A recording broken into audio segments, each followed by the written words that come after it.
पाकिस्तान जिस खित्ते में बस रहा है, यहाँ के खद्दोखाल कई दिहाइयों से बल्कि एक सेंचुरी से एक जैसे ही है। इसमें खद्दोखाल में कोई तब्दीली बड़ी वाक़ई नहीं हो रही है। सोवियत यूनियन वॉर और उसके बाद जो अफगानिस्तान का मैटर रहा, उसके बाद से कुछ हद तक खद्दोखाल बदले, लेकिन नक्शे में कोई तब्दीली, कोई बड़ी तब्दीली रूनुमा नहीं हुई। लेकिन 1965 की जंग, 1971 मशरकी पाकिस्तान, इस तरह के खद्दोखाल बढ़े, लेकिन उसके बाद से ये खद्दोखाल बड़े स्टैटिक रहे।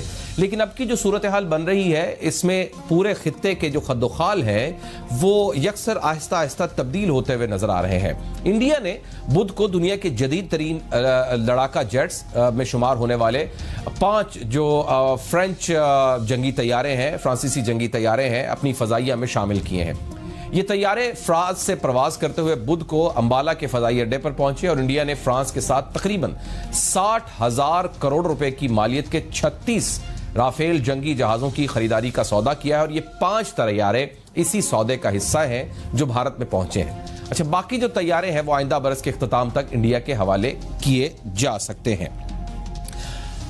इंडिया की फौज चीन से सरहदी कशीदगी के दरमियान हंगामी जो हालात हैं उसके खुसूसी इख्तियारात के तहत फ्रांस से फिजा से जमीन पर मार करने वाले हैमर मिसाइल भी खरीद रही है।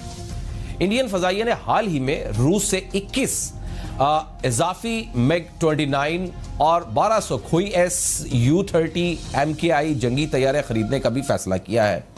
माजी में इंडिया के अस्करी मंसूबे और पॉलिसियां पाकिस्तान के ही गिर्द मरकूज हुआ करती थी। ये पॉलिसी हुआ करती थी, ये अस्करी मंसूबे, पॉलिसीज, ये सिर्फ पाकिस्तान के इर्द गिर्द घुमा करती थी। गुज़श्ता 30 बरस से इंडिया और पाकिस्तान की सरहद और कंट्रोल लाइन दुनिया का सबसे बड़ा मुतहर्रिक फौजी खित्ता रहा है, अब भी है।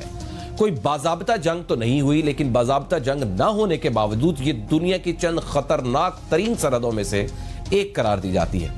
कश्मीर की शोरश, इसने खित्ते को एक मुसलसल जंगज़दा खित्ते में बदला हुआ है। इंडिया की बेशतर फौजी तवानाई और अस्करी मनसूबाबंदी पाकिस्तान के पैराए में ही हुआ करती थी। इंडिया की वाज़ह पॉलिसी एक वक्त में एक महाज पर तवज्जो मरकूज करने की थी। चीन की तरफ से इंडिया को ज्यादा मुश्किलात का सामना नहीं था और वो बैक वक्त 2 महाज खोलने के हालत में था और ना वो खोलना ही चाहता था। लेकिन अब ये पॉलिसी यकसर तब्दील होती हुई नजर आ रही है।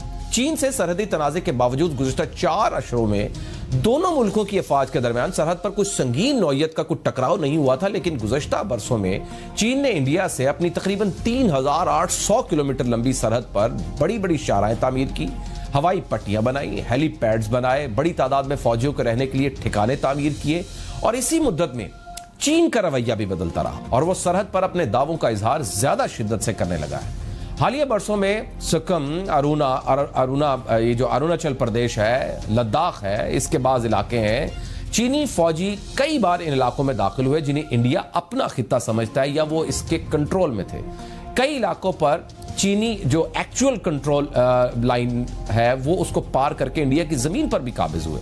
सरहद पर चीन के रवैये में बढ़ती हुई सख्ती और चीनी फौजियों के अज़ाइम को महसूस करते हुए इंडिया ने 15 बरस कबल साबिक वजीर आज़म मनमोहन सिंह के दौरे इख्तिदार में इंडिया चीन सरहद पर बड़े पैमाने पर सड़कों, फौजी अड्डों, हवाई पट्टियां वगैरह और ये तामीर करने का काम शुरू किया। सरहदों पर शुरू की गई बेशतर तामीरात अब तकमील के मराहिल में है। इस सारी सूरत हाल में ये सवाल वाज़ेह तौर पर जन्म ले रहा है कि भारत दरअसल अब बैक वक्त पाकिस्तान और चीन दरअसल 2 मुल्कों से महाजराई की तैयारियां कर रहा है। ये सवाल दरअसल अभी एक कशमकश की सूरत हाल में है कि अभी इसके एग्जैक्ट जवाब तो नहीं दिया जा सकता, लेकिन जो फैक्ट्स बताए जा रहे हैं, जिस तरह से उस पट्टी के साथ साथ जो चीन के साथ पट्टी है वहां पर जो सड़कें बनाई जा रही हैं, तामीरात हो रही हैं, फौजी अड्डे बन रहे हैं और इसी तरह पाकिस्तान के साथ जो लाइन ऑफ कंट्रोल है वहां से पहले से ही कशीदगी है और साथ में जो असला खरीदा जा रहा है पूरी दुनिया से, फिर फजाई ताकत को बढ़ाया जा रहा है। इस सूरत हाल के पेश नजर ये वाज़ेह तौर पर लग रहा है कि भारत अब बैक वक्त 2 मुल्कों पाकिस्तान और चीन से महाजराई की तैयारियां कर रहा है।